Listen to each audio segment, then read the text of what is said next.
Hello बच्चों, मैं स्मिता बिजलवान स्वागत करती हूँ आपका आईसीटी वर्चुअल क्लासरूम में। आशा करती हूँ आप सभी स्वस्थ होंगे और अच्छे से अपनी पढ़ाई कर रहे होंगे। बच्चों, आज हम पढ़ने जा रहे हैं क्लास 12 की केमिस्ट्री। क्लास 12 केमिस्ट्री में हमारा चैप्टर चल रहा था इलेक्ट्रोकेमिस्ट्री। अब जैसे कि आप जानते हैं, अपने प्रीवियस लेक्चर में काफी इंपॉर्टेंट टॉपिक्स हम इस चैप्टर के कवर कर चुके हैं। तो एक बार उन्हें रिवाइज करके हम आगे चैप्टर को कंटिन्यू करेंगे और कुछ क्वेश्चंस भी करेंगे।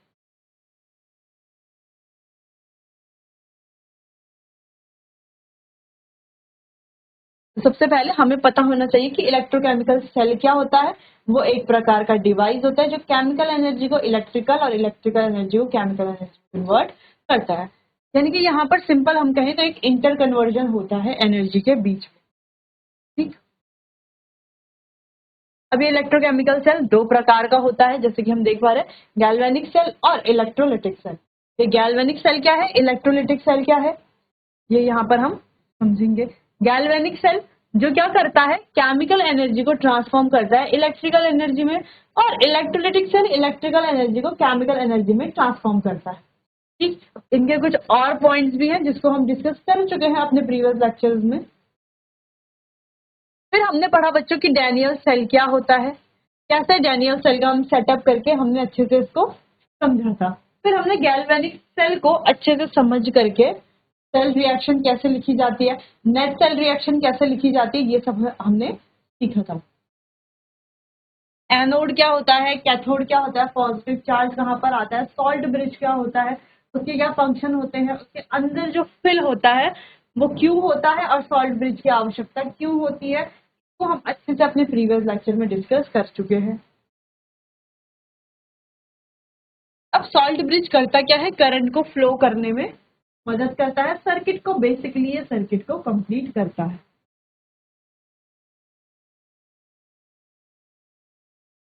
सेल पोटेंशियल क्या होता है, ऑक्सीडेशन पोटेंशियल क्या होता है, इलेक्ट्रोड पोटेंशियल क्या होता है, ये हम अच्छे से जान चुके हैं बच्चों। रेफरेंस इलेक्ट्रोड ईएमएफ क्या होता है एक सेल का, कैसे ईएमएफ कैलकुलेट किया जाता है। ठीक।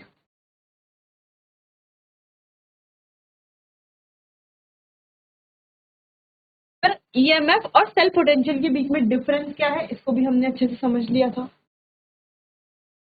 फिर किसी भी इलेक्ट्रोड पोटेंशियल को कैसे मेजर किया जाएगा, क्या फॉर्मूला होता है। अब एक इलेक्ट्रोड को तो हम मेजर नहीं कर सकते ना, तो हमें क्या करना होता है, हमेशा हमने दो दो करके ही किया है ना, एनोड प्लस कैथोड। ठीक है, तो यहाँ पर कैसे क्या होते हैं, हम एक स्टैंडर्ड इलेक्ट्रोड लेते हैं जिसकी मदद से हम हाफ सेल को भी कैलकुलेट कर सकते हैं। ठीक। अब ये स्टैंडर्ड इलेक्ट्रोड क्या होता है, जिसको हम शी कहते हैं, स्टैंडर्ड हाइड्रोजन इलेक्ट्रोड। बेसिकली ये एक हाइड्रोजन का इलेक्ट्रोड होता है, जिसकी कंसेंट्रेशन, टेम्परेचर, प्रेशर सब हम स्टैंडर्ड लेते हैं। ठीक। इसका ई सेल हमें पहले से ही पता होता है। चलिए, तो इसके क्या फीचर्स होते हैं ये भी हमने पढ़ लिया था। फिर हमने कुछ डिटरमाइन भी कर लिया था कि Zn और Zn2 पॉजिटिव का इलेक्ट्रोड बना करके कैसे हम कैलकुलेट करेंगे। फिर बात आती है बच्चों, ईएमएफ कैसे कैलकुलेट किया जाता है, वो हमने अच्छे से समझ लिया था। फिर गिब्स फ्री एनर्जी और ईएमएफ का क्या रिलेशन है आपस में, ये भी हमने डिस्कस कर लिया था बच्चों। फिर बात आती है नर्न्स इक्वेशन की। नर्न्स इक्वेशन क्या होती है, इसको भी हमने डिटेल में पढ़ लिया था कि नर्न्स इक्वेशन क्या है, कैसे हमने डेराइव की नर्न्स इक्वेशन, ये भी हमने बच्चों पढ़ लिया। चलिए, तो इस तरीके से हमने पढ़ लिया था कैसे हमने डेराइव की है Nernst equation. Simple formula, E cell equals to E nought cell minus 0.059 upon N log R T, sorry log 10 Q, log base 10। फिर कुछ क्वेश्चन हमने सॉल्व किए थे बच्चों, ईएमएफ कैलकुलेट करना, नर्न्स इक्वेशन कैलकुलेट करना। फिर बात आती है इक्विलिब्रियम कांस्टेंट की। इक्विलिब्रियम कांस्टेंट क्या होता है, इक्विलिब्रियम कांस्टेंट हम कैसे कैलकुलेट करते हैं, ये भी जहां पर हमने कहा था कि सेम जो फॉर्मूला हमारा नर्न्स इक्वेशन का वो रहेगा। इक्विलिब्रियम में क्या होता है, ई सेल की वैल्यू 0 हो जाती है, क्यू की वैल्यू केसी के बराबर हो जाती है। ठीक, तो क्यू की जगह केसी हम रखेंगे और ई सेल की जगह पर 0 रखेंगे, तो सिंपल हमारे इससे दो तीन फॉर्मूले बन जाते हैं। चलिए, तो यहाँ तक तो हमने पढ़ लिया था। एक क्वेश्चन हम करेंगे अभी बच्चों।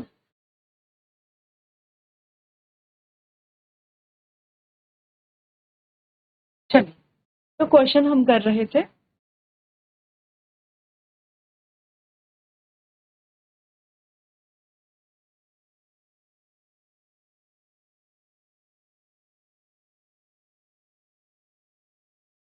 ठीक, ये हमें सेल दिया हुआ है, तो यहाँ पर हमें दिया हुआ है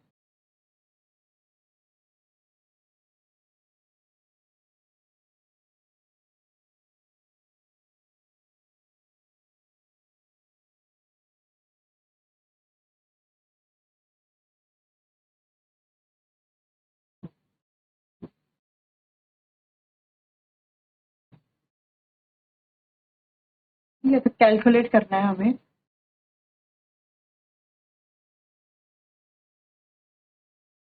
इक्विलिब्रियम कांस्टेंट।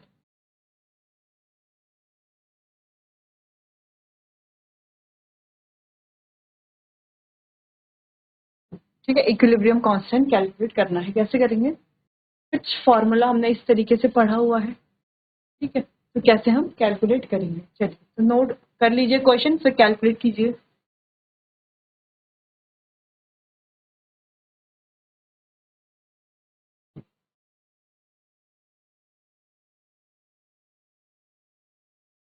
ठीक है, तो इक्विलिब्रियम कांस्टेंट आपको यहाँ पर कैलकुलेट करना है। एक बार आप खुद से कीजिए, क्योंकि बच्चों लास्ट लेक्चर में हमने इक्विलिब्रियम कांस्टेंट को कैलकुलेट किया था। ठीक है, हमने फॉर्मूला पढ़ा था और एक दो क्वेश्चंस किए थे। यहाँ पर ये क्वेश्चन आपको खुद से करना है। ठीक है, बाकी फिर मैं कराती हूँ, तो कर लीजिए क्वेश्चन।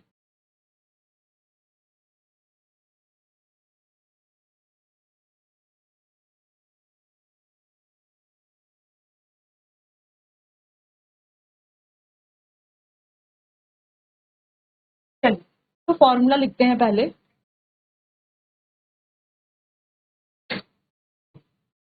अब देखो फॉर्मूला हमें यही वाला लिखना है, E nought cell is equals to 0.0591 log Kc।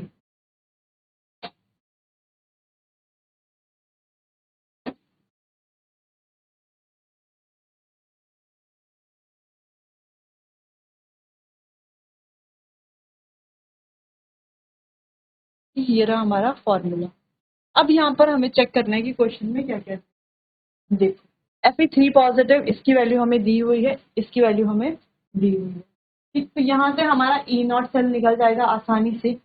इसकी वैल्यू हमें, ये तो वैल्यू पहले से दी हुई है, एन की वैल्यू हमें निकालनी है। तो लॉग केसी की मेन वैल्यू तो हमें क्या निकालनी है, लॉग केसी निकालनी है, क्योंकि एन तो हम रिएक्शन से निकाल लेंगे। चल, तो पहले रिएक्शन लिखते हैं, नेट सेल रिएक्शन।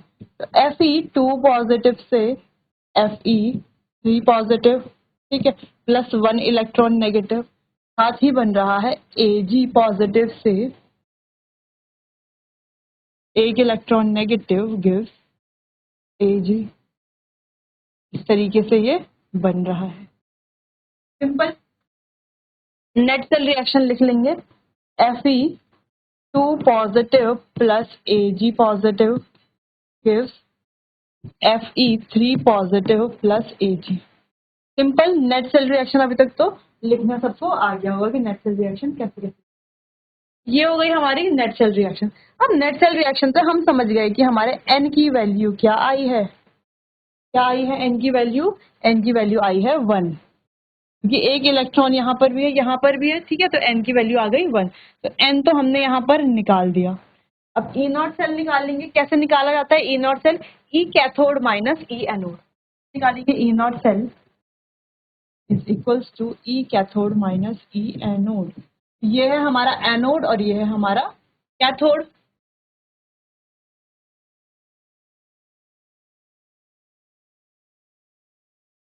कैथोड की वैल्यू है 0.799 माइनस एनोड की वैल्यू है 0.771। सिंपल माइनस कर लेंगे इसको, आ जाएगा हमारे पास 0.0। ठीक है, 9 में से बन गया 8। ठीक है, तो 0.028 वोल्ट ये आ गया हमारा ई नॉट सेल। अब बच्चों देखो एन की वैल्यू आ गई, ई नॉट सेल की वैल्यू आ गई, लॉग केसी हमें निकालना है। आगे सॉल्व करते हैं। Log KC is equals to, अब लॉग केसी अगर यहीं पर रहे तो यहाँ पर हमें क्या करना है, E nought cell upon 0.0591 into N, ऊपर चला जाएगा, ये हो जाएगा E nought cell into N upon 0.0591। तो सॉल्व करेंगे बच्चों। तो log Kc की वैल्यू हमें निकालनी है। जो भी वैल्यूज हमें दी गई हैं वो हमें यहाँ पर पुट कर लेंगे। ठीक है, तो ई नॉट सेल की वैल्यू हमारी क्या आई थी 0.028 वोल्ट। 0.028 इंटू एन की वैल्यू कितनी आई थी 1 आई थी अपॉन 0.0591 मल्टीप्लाई कर लेंगे, सॉल्व कर लेंगे, लॉग केसी की वैल्यू आ जाएगी 0.474। ये आ जाएगी लॉग। सिंपल था। क्या किया हमने, सेल रिएक्शन लिखी, नेट सेल रिएक्शन लिखी। नेट सेल रिएक्शन से एन की वैल्यू पता चल गई, एन की वैल्यू पता चल गई, कैथोड पता है, एनोड पता है, तो ई नॉट सेल की वैल्यू निकाल लेंगे आराम से। ठीक, ई नॉट सेल की वैल्यू निकाली, इस फॉर्मूले में सारी वैल्यूज पुट कर ली। तो इतना लिखा हुआ है, फॉर्मूले में वैल्यू पुट करके आप खुद से निकालिए।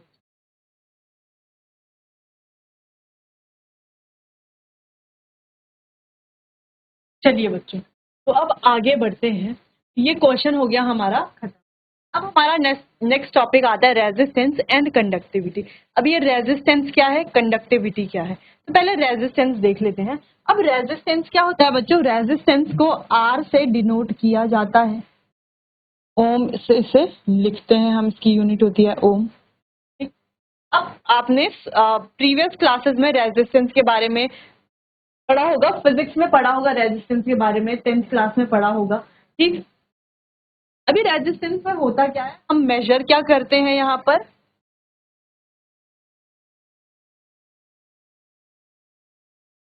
करंट फ्लो के बारे में बेसिकली ये होता है। ठीक, चलिए अब रेजिस्टेंस के बारे में बात करते हैं। रेजिस्टेंस आर, रेजिस्टेंस को आर से डिनोट किया जाता है, is proportional to the distance, तो ये डिस्टेंस एल के प्रोपोर्शनल होता है between the electrode and is inversely proportional to the cross section area, जिसको रो से हम डिनोट करते हैं, ए से डिनोट करते हैं, सॉरी, क्रॉस सेक्शन एरिया को, noted as on the figure above.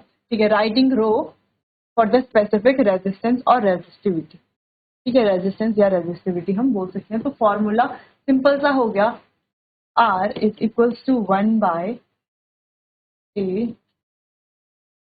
ठीक है, अब ये P नहीं है, इसको रो कहा जाता है, पहला पॉइंट। दूसरा, in practice the conductivity cell is calibrated by using solution of non specific resistance, so the quantities A need not to be precisely, if the resistance of the calibration solution is R, a cell constant C, अगर हम cell constant की बात करते हैं तो वो कुछ इस तरीके से होता है।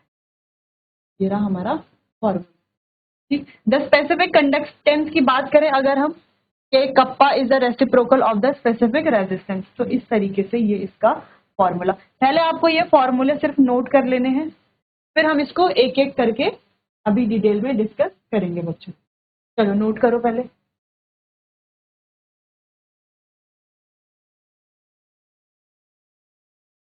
चलिए, अब रेजिस्टेंस होता क्या है, सिंपल अगर हम कहें, opposition to current flow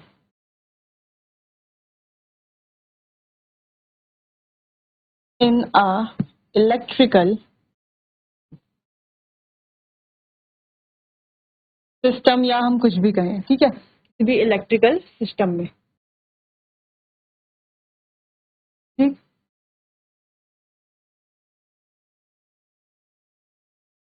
simple opposition to current flow हम इसको कह सकते हैं। अब हमने कहा है जो रेजिस्टेंस है इसको आर से डिनोट किया जाता है और इसको मेजर किया जाता है ओम में। इसमें ओम में, इसको ओम से इसको मेजर किया जाता है।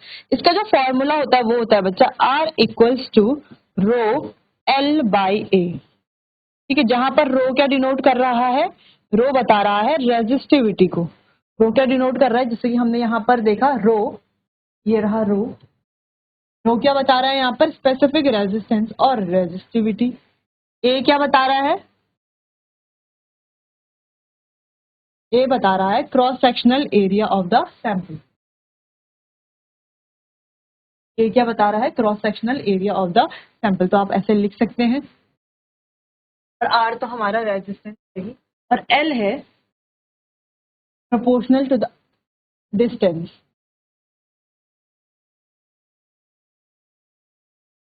ठीक, तो ये था हमारा formula R equals to rho L by A, simple.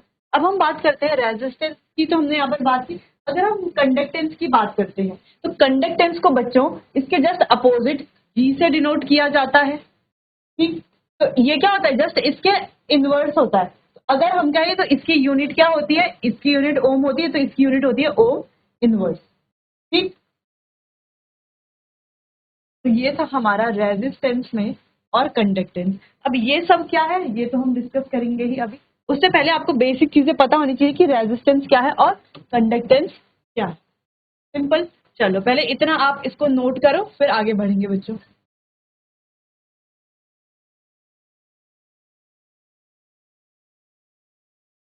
तो फॉर्मूला हम लिख सकते हैं,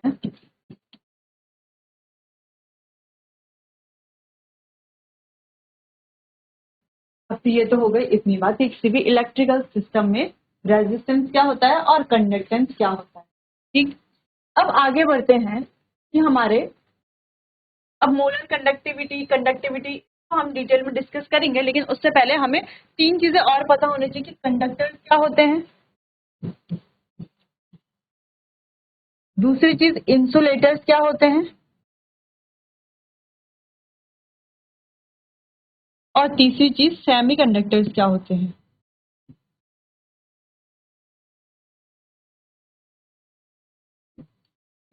अब कंडक्टर्स क्या होते हैं, जो इलेक्ट्रिसिटी को कंडक्ट कराते हैं। इलेक्ट्रिसिटी को कंडक्ट कौन कराते हैं, जैसे कि मेटल्स हैं, मेटल के अलॉयज हैं, ठीक है, जो मिश्र धातु, धातु और मिश्र धातु। तो कंडक्टर जो इलेक्ट्रिसिटी कंडक्ट कराते हैं। इंसुलेटर जो इलेक्ट्रिसिटी कंडक्ट नहीं कराते, जैसे कि ग्लास, सिरेमिक्स है,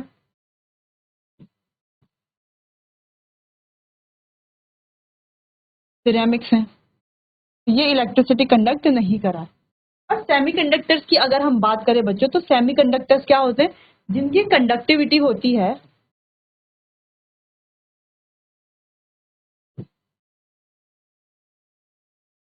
conductivity between conductor and insulator.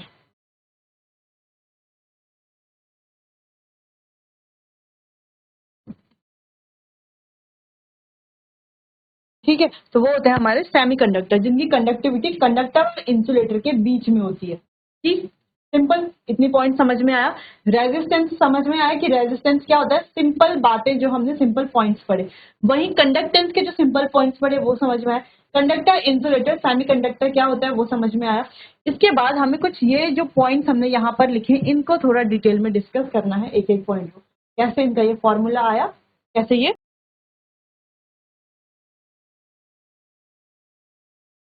चलिए, तो आज के लिए बस इतना ही, बाकी का हम डिटेल में डिस्कस करेंगे अपने आने वाले अगले सेशन में, अच्छे से हम इसको पढ़ेंगे और क्वेश्चंस भी करेंगे। चलिए, तो मिलते हैं अपने आने वाले अगले सेशन में, तब तक के लिए आपको बहुत